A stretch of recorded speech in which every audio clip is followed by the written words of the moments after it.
दोस्तों, मृत्यु एक बहुत ही इंटरेस्टिंग प्रक्रिया है। दुनिया में अगर आपने जन्म लिया है तो आपकी मृत्यु होना भी निश्चित है। चाहे आप कुछ भी कर ले, आप चाह के भी अपनी मृत्यु नहीं टाल सकते। दोस्तों, आपने देखा होगा कि मृत्यु के बाद हिंदू धर्म में शव को जला दिया जाता है, उसका अंतिम संस्कार कर दिया जाता है। लेकिन क्या आपने कभी सोचा है, परिजनों के अंतिम संस्कार के बाद उस मृत आत्मा के साथ क्या होता होगा? गरुड़ पुराण के अनुसार मृत्यु के बाद यमलोक से 2 यमदूत सिर्फ 24 घंटों के लिए आत्मा को ले जाते हैं।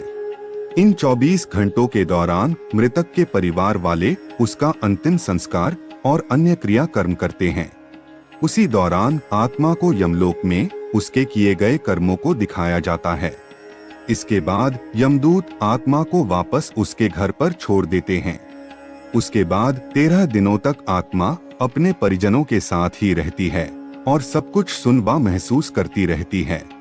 13वीं खत्म होते ही आत्मा वापस यमलोक के लिए रवाना हो जाती है। इसी बीच आत्मा को 3 अलग अलग मार्ग दिखाए जाते हैं। अब इनमें से किस मार्ग पर आत्मा को भेजा जाएगा, ये उसके जीवन में किए गए कर्मों पर ही निर्धारित होता है। पहला मार्ग होता है अर्ची मार्ग, यानी स्वर्ग लोक की यात्रा।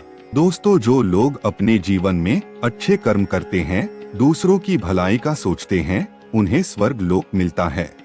इस यात्रा में खुद यमराज आत्मा को स्वर्ग तक लेके आते हैं। वहां उस आत्मा का स्वागत अप्सराओं के द्वारा किया जाता है और वहीं उस आत्मा को सारी सुख और सुविधाएं प्रदान की जाती है। इस मार्ग में आने के बाद आत्मा वापस धरती पर जन्म नहीं लेती, उसे मोक्ष मिल जाता है। दूसरा मार्ग होता है धूम मार्ग, जिसे पितृलोक का मार्ग कहते हैं। दोस्तों, पितृलोक एक तरह से वेटिंग रूम के जैसे होता है। जब किसी आत्मा को उसके कर्मों के अनुसार स्वर्ग या नरक दोनों ही नहीं मिलता, तो उस आत्मा का वापस से धरती पर जन्म होता है। लेकिन जब तक उसके कर्मों के अनुसार उसके माता पिता को चुना जाता है, तब तक उस आत्मा को पितृलोक में इंतजार करना होता है। फिर सही समय आते ही उसका दूसरे शरीर में जन्म हो जाता है। तीसरा मार्ग उत्पत्ति विनाश मार्ग, यानी नरक की यात्रा का मार्ग। मृत्यु के बाद आत्मा को यमलोक के मार्ग तक कई बाधाओं का सामना करना पड़ता है। इन्हीं बाधाओं में से एक है वैतरणी नदी। ऐसा कहा जाता है कि पुण्य आत्मा तो इस नदी को बड़ी ही आसानी से पार कर लेती है, लेकिन पापी आत्मा इस नदी से बुरी तरह प्रताड़ित होती है। भगवान विष्णु गरुड़ को बताते हैं कि इस नदी का रक्त रूपी जल कीटाणु, कीड़ों और साथ ही घड़ियाल, मगरमच्छ और ऐसे ही मांस भक्षी जीवों से भरा रहता है। नदी में जैसे ही पापी आत्मा का प्रवेश होता है, वो 12 सूर्य की गर्मी के बराबर तापमान से तपने लगती है। जब वो तापमान उससे बर्दाश्त नहीं होता, वो आत्मा उस रक्त रूपी जल में डुबकी लगाने लगती है।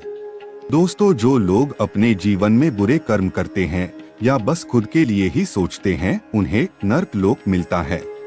आपको बता दे, गरुड़ पुराण में अलग अलग नरक का भी जिक्र किया गया है, जहां मृत आत्मा को उसके पापों की सजा मिलती है।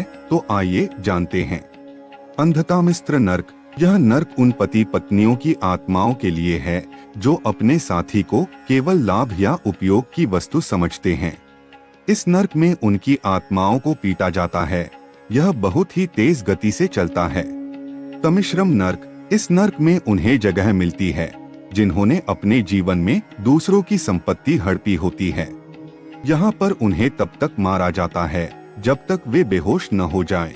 दोबारा होश आने पर फिर उन्हें ऐसे ही मारा जाता है। यह सिलसिला तब तक चलता है जब तक कि सजा का समय समाप्त न हो जाए। आपको बता दे, कुंभीपाकम नरक में शिकारी लोगों यानी उन लोगों को लाया जाता है जो अपने शौक के लिए जानवरों की हत्या करते हैं और उनके इस कर्म की सजा में उन्हें खौलते हुए तेल में उबाला जाता है।